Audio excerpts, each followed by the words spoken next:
Oh, hi. Nice to catch you. My name's Rachel and I'm from International Living, and I'm here in Chiang Mai to share with you some of the most beautiful parts of the city.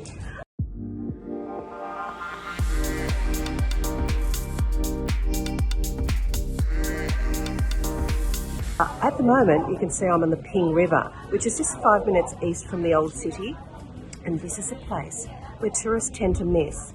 And there's some such delightful things along the river. So I thought I'd share some of those with you first. So I'll finish my drink and let's go. Walking along Chirawang Road from the Iron Bridge to Narrawong Bridge is historical, as many of the old buildings still remain, but make a few stops along the way. Hi, I'm standing outside a very old structure. Can you see it? It's maybe over 100 years old. I'm still on the Ping River. In fact, I'm in an area called Wat Ket. K-E-T, and this is the Ping River side of the city, east of the city. You might be able to hear a band playing in the background because this place really pumps up at night time, filled with locals. Not many tourists actually know about this place, and it's a really beautiful, fun place to hang out. And if I turn around, you'll see this is also a place where you can take a river cruise down the river and have a meal, and this restaurant is where you can book it. A little further down the road, you'll find a traditional Chinese building from the days when the Ping River was alive with the teak industry. I love the outside of this wall. It's quite different to other buildings in Thailand. But when we walk in, we see something very traditional from the times. Beautiful teak floors. This first part serves as a little bit of a gallery and sitting room. And then there's a traditional courtyard, because this place is actually a restaurant out the back on the river. But as we walk through to the opening of the restaurant, you can see Thai staff ready to greet us. And then, oh, hang on a minute, who's that on the wall? Oh, there's a very young Hillary Clinton visiting this exact spot.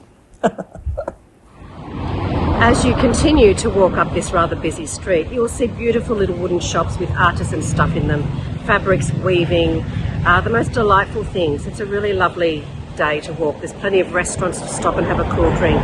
You'll come to this strange hole in the wall. I love this place. This is just a local temple. It's called Wat Ket as well. And let me show you a little bit inside. So here's this beautiful temple. Look up at the roof. Gorgeous. This is typical northern Thai style. And one thing that I do love about Chiang Mai is the pops of colour that you see. There's just so many little pockets of vibrancy. This temple usually has a free museum, which is awesome. Unfortunately, it's under renovation right now, but I thought I'd show you this gorgeous little part of the temple too. Just so sweet.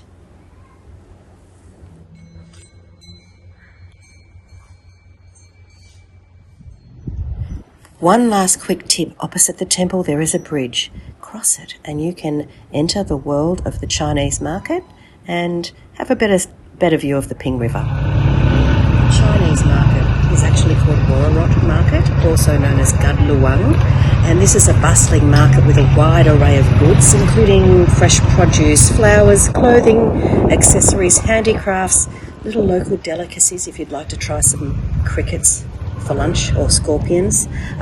There's Samlor, the old transport that you can see there. It really is a fun place. And exhale.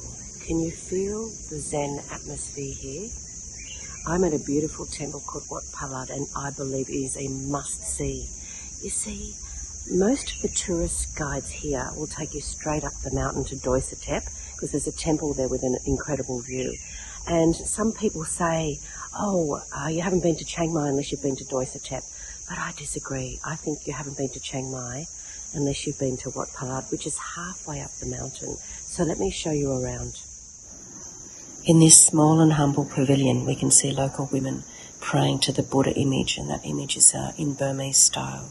I didn't want to intrude too much though, but I love the lighting. As this temple's on the mountainside, you have all these layers and levels. So we go through the first layer up the bamboo stairway, which is enchanting. And then we come to another platform where we have these beautiful angels and the temple just behind them. Such sweet faces. And I particularly love this beautiful building. But you can actually hike here. It's called the Monk's Trail, and that's the direction you come if you are hiking up to this temple. You know, every tourist is sent to Wat Phra Singh, but there's a secret building that I'm showing here that is to the left and at the back of the building, and this has the internals of this temple are sublime. If you're interested in art and culture, there are wall murals that are hundreds of years old, as you can see, and they represent partly stories of the Buddha, partly sort of ancient myths. There's even Hinduism mixes in here, and also just local activities. So there's a lot of really historical little stories going on in these pictures. But I do have to give you one tip here while you're watching these pictures. Chiang Mai, you need to wear comfortable shoes because there's a lot of walking, but you're also taking your shoes off all the time to go into temples or even shops sometimes. So make sure that you wear shoes that are really comfortable, but also slip on and slip off easily. Well, a lot of people go to an area called Neiman Hayman, and I haven't recommended one thing there, but I am sitting in a place that I do recommend, and that is called the Insect Museum of Natural Wonders. Now, I'm not interested in insects at all, and you can see behind me there's a display of termites' nests. I'm not allowed to film any further than this, but I'm allowed to take some photos. But when I came here many years ago, when I was on holidays to entertain my son, I was absolutely flabbergasted by the beauty of the things that were here, that the jungle, the life that the Northern Thai jungle provides.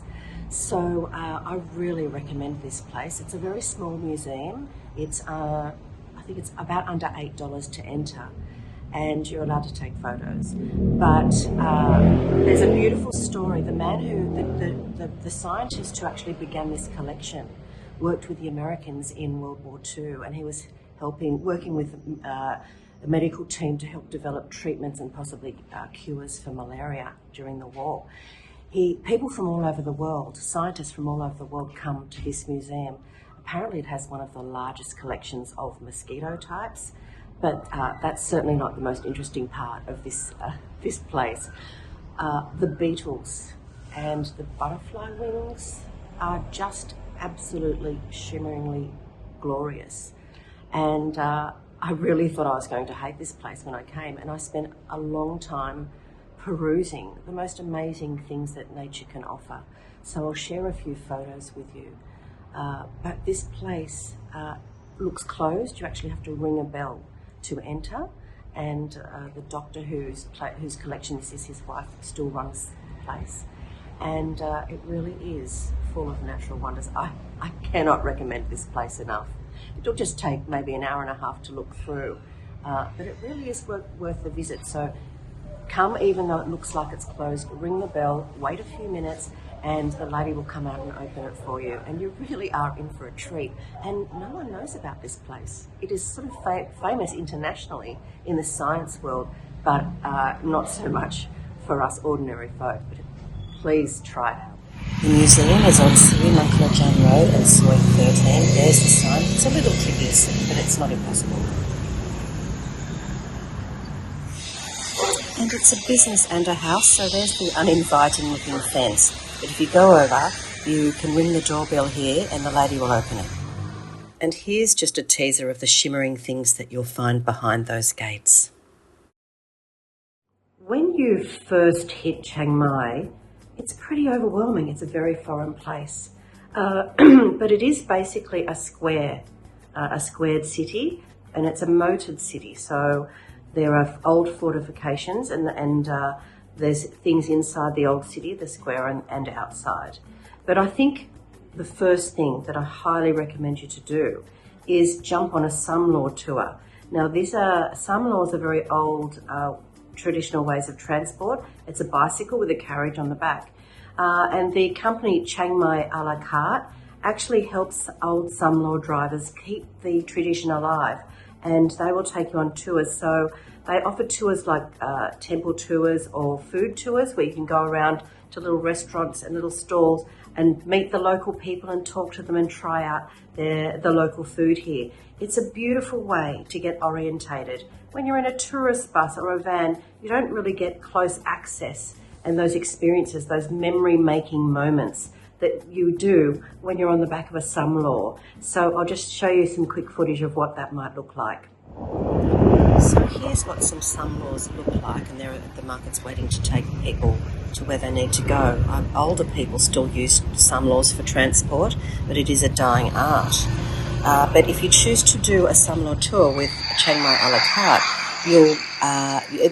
they're quite happy to customise their tours. They can do smaller ones or bigger ones, and the prices start at around $70 for a tour, and I really think it's a wonderful way to get to know the city.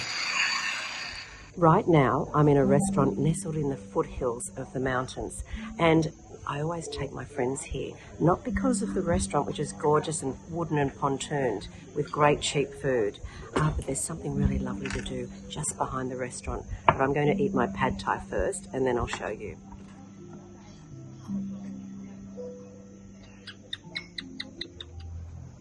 Usually when I walk through this restaurant, I don't see anyone but Thai people. This is truly my best kept secret. But of course, if you saw the sign, this is a massage parlour, but not just any massage parlour. You climb these beautiful stairs, and when you reach the top, there's a sort of contemporary yet traditional Thai building where you can get a massage upon the treetops. Look how serene that is. Massage for under $6. Okay, you've caught me in a strange place. I'm in the foreign cemetery in Chiang Mai. It's just a little bit east of the old city, southeast, I guess. And the reason why I'm here is just if you're interested in the history of Thailand. I love the history of Chiang Mai in particular. Now, Thailand is a country that has never been influenced by another culture. No one's ever colonised Thailand like other Southeast Asian countries. So the culture's very pure. The Thai culture's very pure. It hasn't been influenced. However, one thing I didn't know was in the 1850s, around about the 1850s, Americans started to come to Chiang Mai. Why? To convert the people, to get them away from Buddhism. And so American Presbyterian doctors, medical doctors, came to Chiang Mai to help the people, of course, and convert. And they did a lot of wonderful things. They developed a leper sanitarium, and they had cutting-edge procedures to deal with leprosy. So people would walk from China through Burma to come to these American places of medicine. So this really put Chiang Mai on the map. People started to know about this part of the country. So that made central Thailand interested in this part of the country too, because back then borders were blurry. There were lots of ethnicities in Chiang Mai at that stage too. But this historic cemetery tells some of the stories of the people that have come here and really dedicated their lives to the place. But there's one last little thing that I want to show you. And this statue was of Queen Victoria, of course. Now, once the consulate was closed down, the Thai people didn't know what to do with Queen Victoria, but they would never dispose of a statue of someone who's in the royal family, any royal family. So what they decided to do was place Queen Victoria here in the foreign cemetery. I guess they were thinking that that's where all the Western people were, and that's probably where she'd like to hang out. So that's the little story of the foreigner cemetery in Chiang Mai. Of course, when my friends come to Chiang Mai, I always insist that they experience a Thai cooking class. And my favourite is the Tom Yum Thai cooking school. Un and Kay are the owners there, and they have really great English and are great communicators.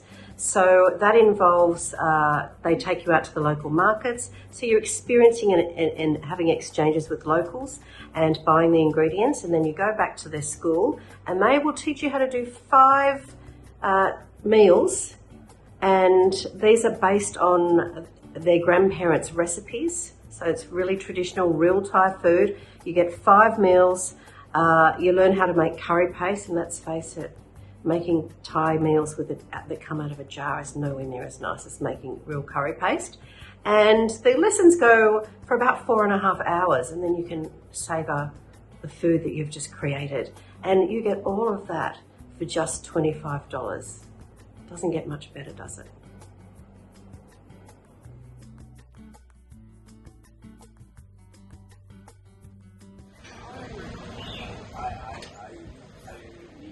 I think there are quite literally thousands of restaurants in Chiang Mai within the old city. But if I feel like having a celebratory breakfast, I'll come to Breakfast World. And it has an enormous menu. They're big, full plates. This is a place where you come for a hearty breakfast.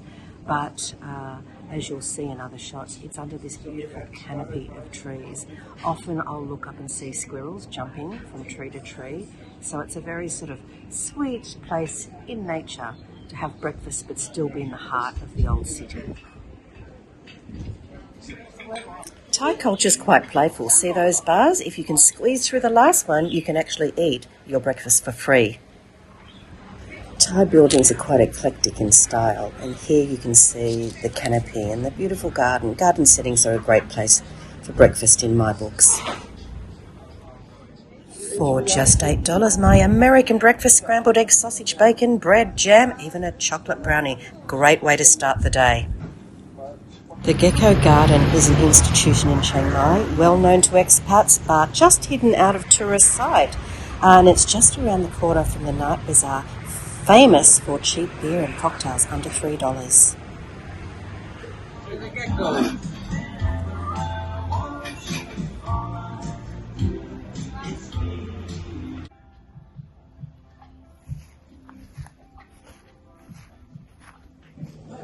In Chiang Mai, there are lots of fine dining experiences, and a lot of the fancy, more expensive hotels will provide those for you. Sometimes I'm left a little disappointed, so I wanted to share a brand new restaurant in Chiang Mai called the Al Brasserie. It's got European food, but there's always something with a twist. The chef is very good with food pairing or flavour pairing. There's a great wine selection. It would be considered a mid-range restaurant in terms of price. Maybe $50 for a meal and a bottle of wine for two. So here's mine: pumpkin risotto, red wine poached pears, and pecan nuts. And what about you, Pam? What did you order? I've got a delicious one. It's pork cheeks on polenta with an apple salad. Okay, you can let me know how you go. I will.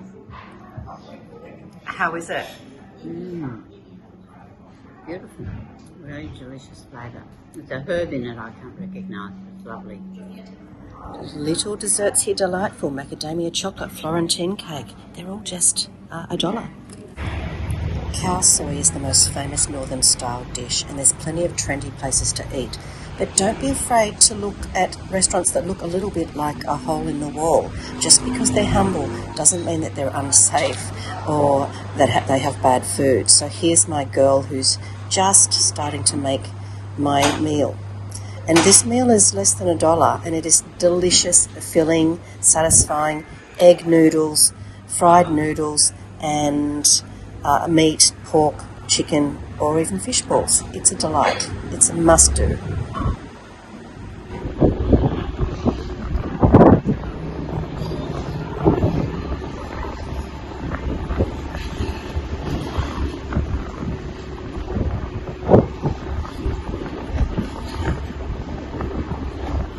But what about nighttime, you ask? Well, there's lots of places that are open. There's lots of places with loud music. Me, I prefer to come down to the river, wind down after a difficult day. But Thailand, I have to be honest, there's often competing music. It's part of the craziness that is Thailand. So I've got Taylor Swift. I had Taylor Swift a minute ago, and some jazz on the other side of the river echoing forward. But you know what? There is still something gorgeous and cool about this vibe. I just really enjoying stories tonight, watching the interesting riverscape drift by. This cocktail jug was $9, had 4 drinks in it. My husband had a beer for $2.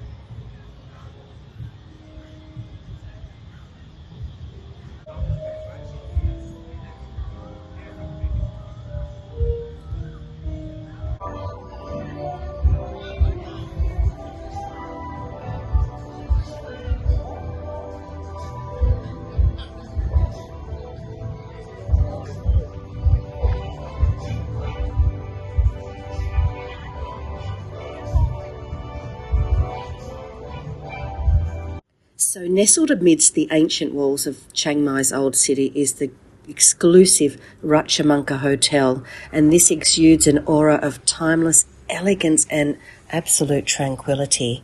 I was invited in to have a little look around. The lobby is a beautiful place just to sit and take respite from your busy day, sightseeing, very stylishly decorated, but there's all these pavilions and then, of course, these open courtyards that we'll see. And these courtyards, I think, are really taken from traditional Chinese culture. You see them all throughout Asia. There are lovely gardens to walk through that are lush and really remind you that you're in an exotic environment. And, of course, in the heat of the day, there's nothing better than to swim in a very serene swimming pool.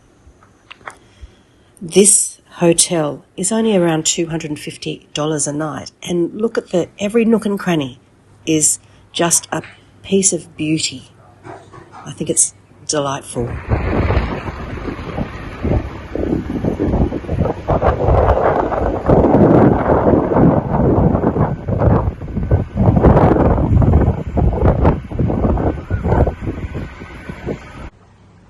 I am sitting in a beautiful little courtyard by a clean pool, and it's called the Amata Lana Hotel.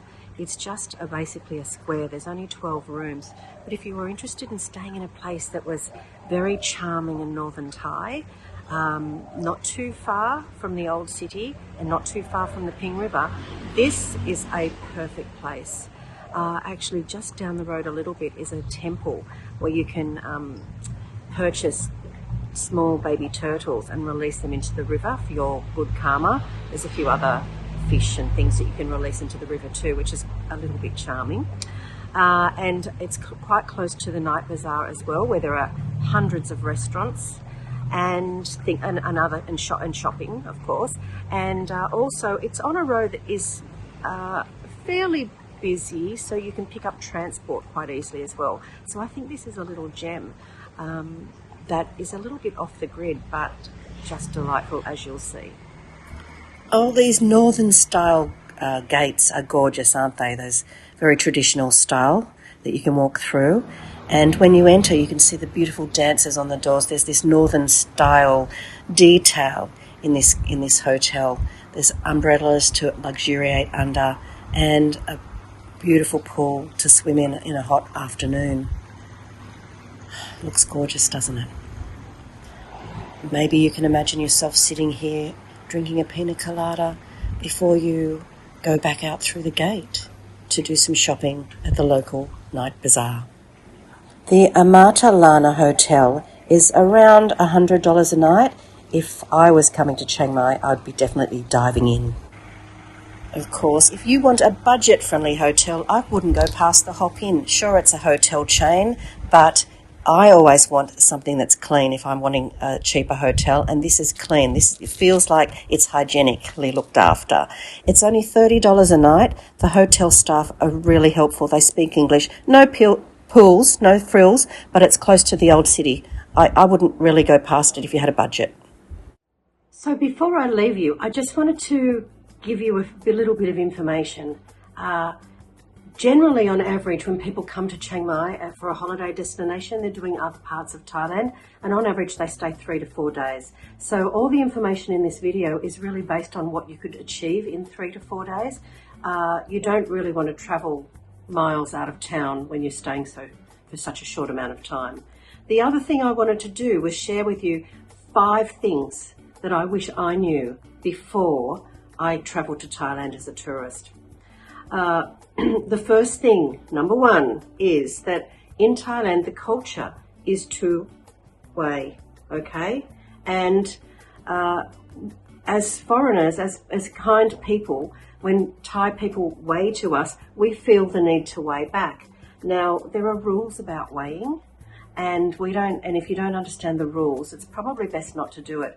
I've seen people get out of taxis and weigh to the taxi driver like you'd weigh to the Buddha only. So there can be some awkwardnesses around weighing in public with Thai people. So if someone is kind and gives you a welcoming Thai way, which is a welcome or a thank you, or a yes, I'll do that for you, it's fine to just smile and nod. You don't have to weigh back, and in fact, you can make things a little bit uncomfortable if you do weigh in the wrong way, or weigh to the wrong person, or weigh to the wrong level. So that's one tip I wish I knew before I travel to Thailand.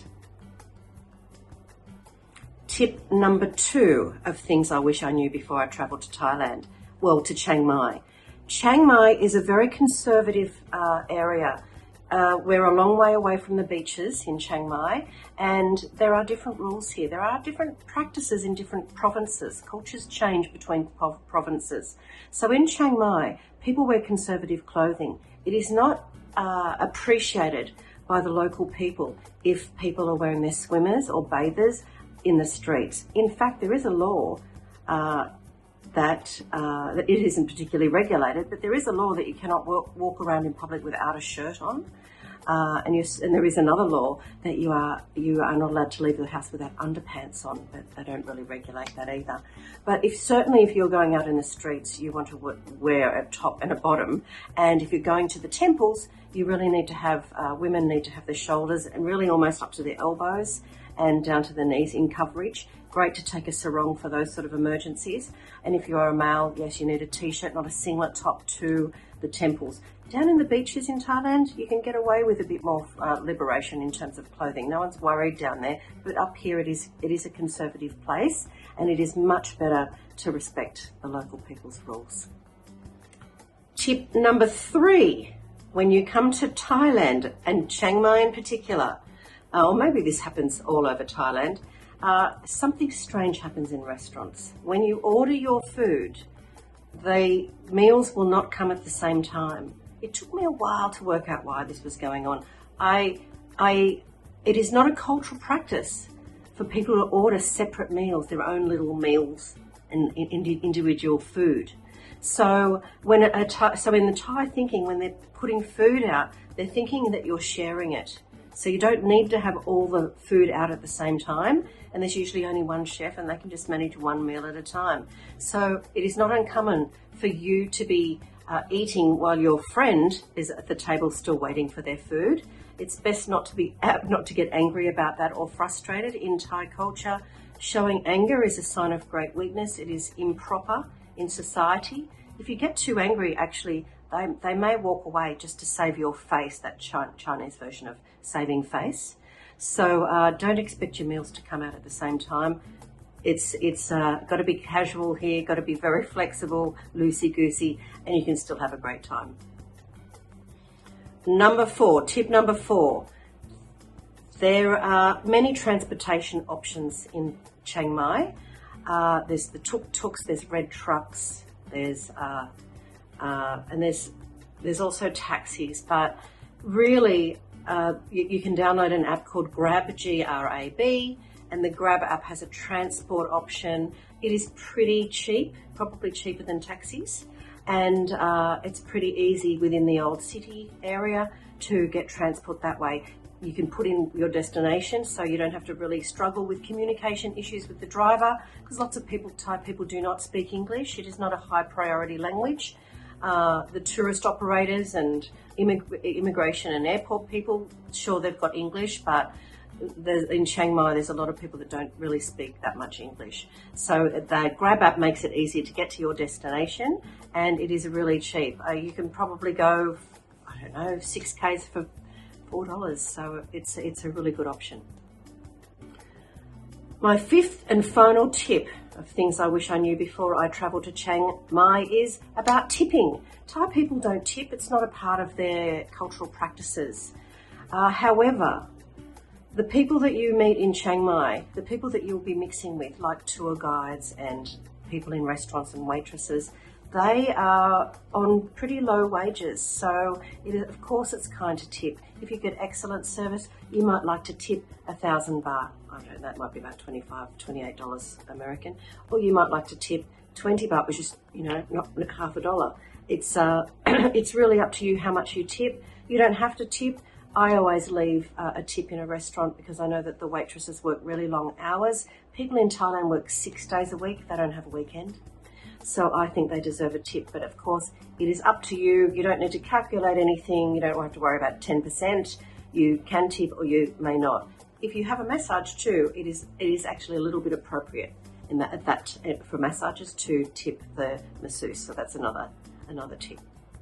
So that rounds up all my top tips for traveling in Chiang Mai. And when you get here, I really hope you get to experience the wonder and the beauty that I see when I'm strolling around this beautiful city.